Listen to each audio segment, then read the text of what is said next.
اللہ کا نام لینے سے انسان اچانک پہنچنے والی مصیبت سے بھی محفوظ رہتا ہے۔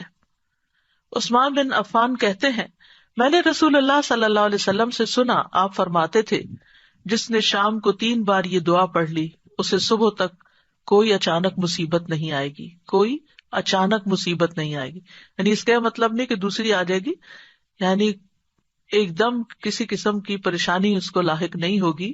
اور وہ دعا ہے، بسم اللہ الذی لا یضر مع اسمہ شیء فی الارض ولا فی السماء وہو السمیع العلیم۔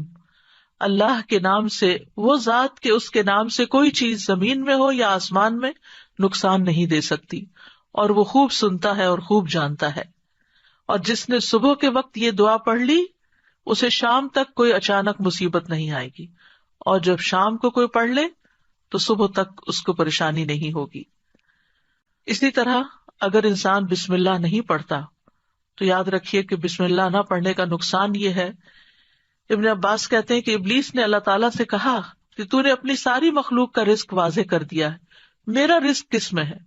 تو اللہ تعالیٰ نے فرمایا، ہر اس چیز میں جس پر میرا نام نہ لیا جائے۔ تو گویا جس چیز پر ہم اللہ کا نام نہیں لیتے وہ رزق پھر شیطان کے حصے میں چلا جاتا ہے، گویا ہم اپنے دشمن ہی کو فیڈ کرتے ہیں۔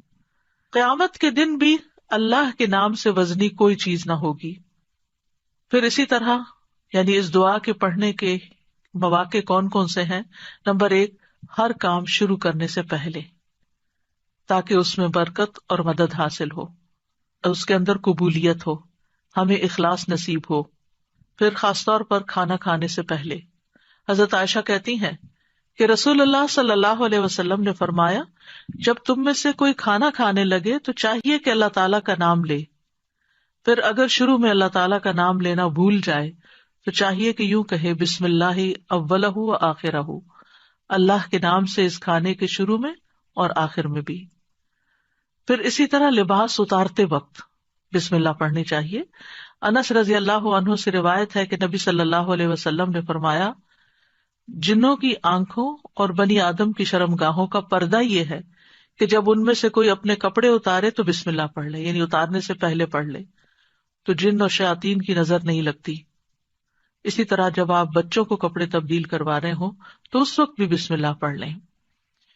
اسی طرح بیت الخلاء جاتے وقت یعنی اندر پاؤں رکھنے سے پہلے بسم اللہ پڑھ کے دروازہ کھولیں۔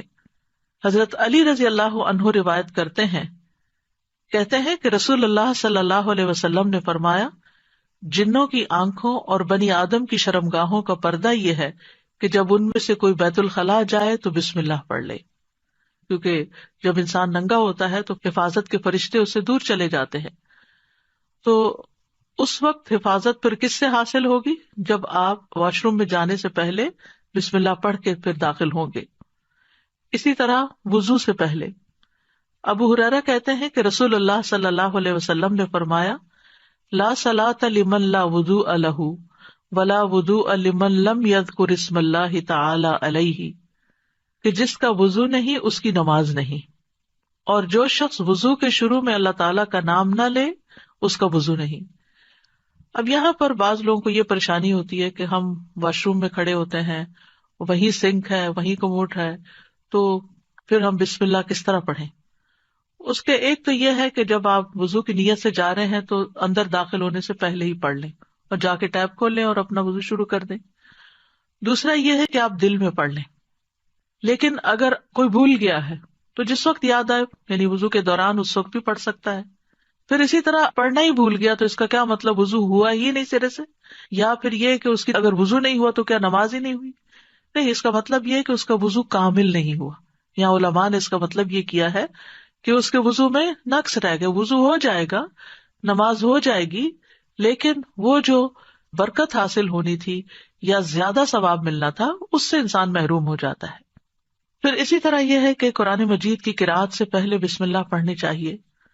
قتادہ سے روایت ہے، وہ کہتے ہیں کہ انس رضی اللہ عنہ سے سوال کیا گیا کہ نبی صلی اللہ علیہ وسلم کی قرأت کیسی تھی، تو انہوں نے بیان کیا کہ آپ صلی اللہ علیہ وسلم کھینچ کر پڑھتے تھے، پھر آپ نے بسم اللہ الرحمن الرحیم کو پڑھا، یعنی بسم اللہ الرحمن الرحیم، یعنی مد کے ساتھ پڑھتے تھے، الرحمن کو اور رحیم کو بھی کھینچ کر تلاوت کرتے تھے.